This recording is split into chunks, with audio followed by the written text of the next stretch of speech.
Hey, it's your weekly video. Let's talk about how only white guys are really allowed to use self-defense in court. Here's what I mean.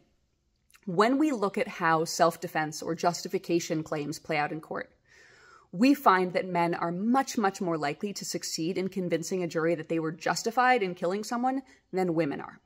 So, for example, when men kill their intimate partner, they receive on average only 2 to 6 years in prison. When women kill their partner, they receive on average 15 years in prison.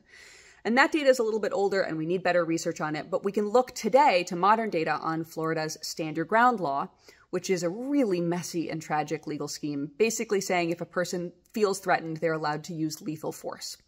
When we look at that law, what we find is that men who invoke the Stand Your Ground defense are only convicted of crimes like 40% of the time.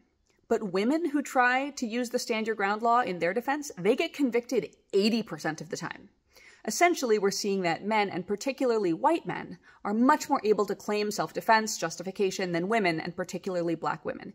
In fact, the racial dynamics of Stand Your Ground play out such that a white person who kills a black person is 280% more likely to be found justified than a white person who kills another white person.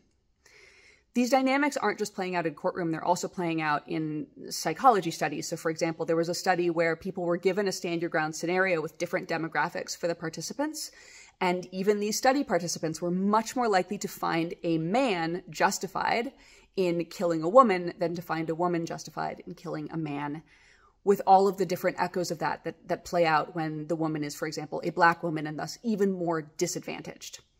I think it's really important to talk about this because we assume that certain defenses are available equally to all people. We assume that if a woman fights back against her abuser, she's also able to claim self-defense in court. But when you look at the way our courts are actually operating in America, we find that that's not true.